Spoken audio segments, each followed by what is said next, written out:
Viva Voz, com Vera Magalhães.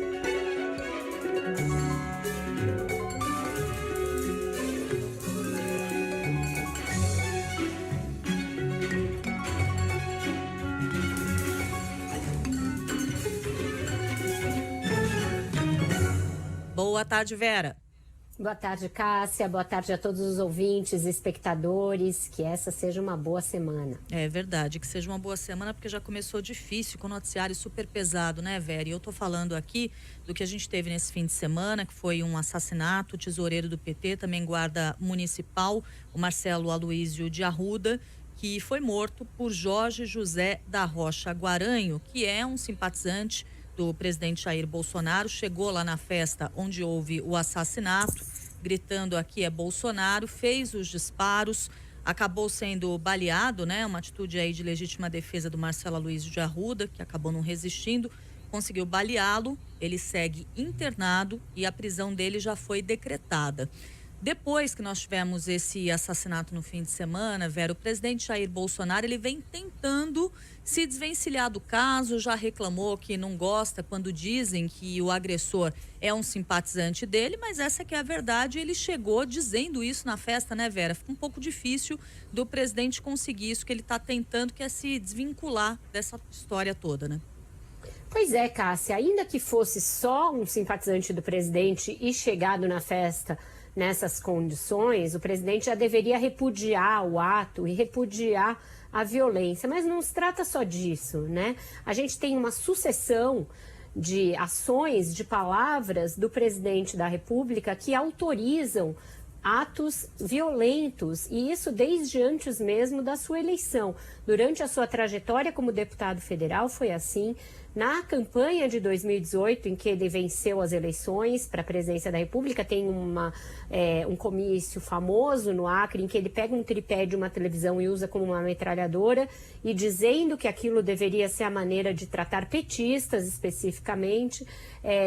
Ele várias vezes se refere aos seus adversários de maneira nós contra eles, de maneira bastante violenta, incitando essa violência. Na live da semana passada, que foi uma das mais tresloucadas dos últimos meses, em que ele atacou diretamente, virulentamente, os ministros do TSE, ele falou: olha, não vai ter nada depois da eleição, mas até lá vocês sabem o que fazer. Quando uma militância já radicalizada ouve palavras como essas, que estão envolvidas, misturadas com outras de ataques pessoais a ministros e de relativização da segurança da eleição, relativização do pleito. Ele associou o ministro Edson Fachin ao fato do ex-presidente Lula ter podido disputar as eleições. Falou, foi ele que soltou o Lula. Então tudo isso já vem numa retórica de acirramento, uma retórica que prega a radicalização, uma polarização que não é só de ideias, uma polarização violenta.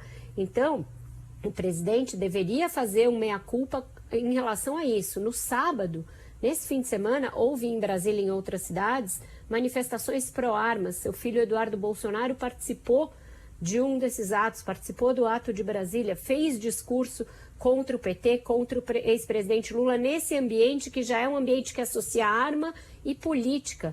Toda a ação do governo foi para não só facultar, como não só facilitar, como incentivar a compra e o porte de armas, com decretos, com leis, com uma retórica também voltada para isso. A gente tem um aumento de mais de 100% da posse e do porte de arma nesses 3 anos e meio. Então as coisas não são casuais, não é como se um bolsonarista resolvesse ter aparecido na festa e feito isso. É uma condição que vem se acirrando. A gente teve na semana passada ataques com cocô num comício do ex-presidente Lula. Teve há 2 semanas ou 3 pessoas que invadiram uma reunião de lançamento do plano do governo do Lula, chegaram muito próximo a ele.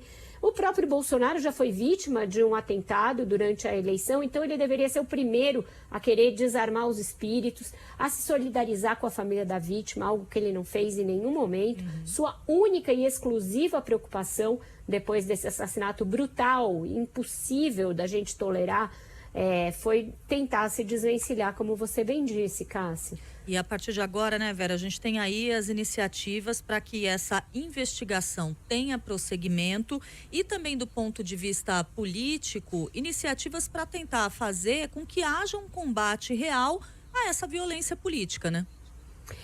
Os partidos de oposição vão agir em duas frentes. A primeira é pedir a federalização das investigações, pedir que Augusto Aras assuma via PGR as investigações desse assassinato. A gente não sabe se isso resulta em alguma coisa, Cássia. A gente viu por muito tempo o assassinato da Marielle sendo tocado pela Polícia Federal, pelo Ministério Público Federal, sem que houvesse avanços, assim como também não houve com o Ministério Público do Rio de Janeiro e enfim, com delegados de lá que foram sendo trocados.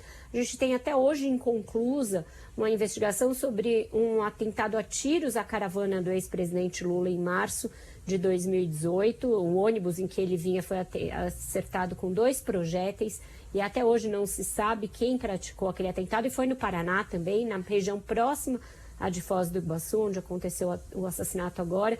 Então, a gente tem uma escalada de violência relacionada à política.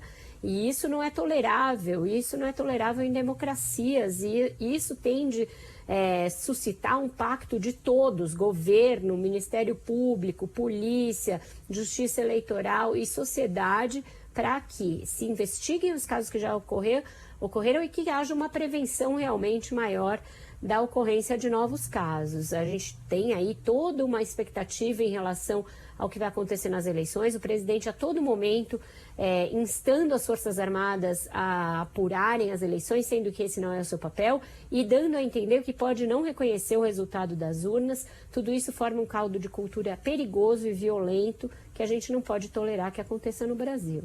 É isso, Vera. Muito obrigada pela conversa de hoje. Amanhã a gente volta a falar. Até lá. Até lá, Cássia. Um ótimo jornal para você. Até amanhã.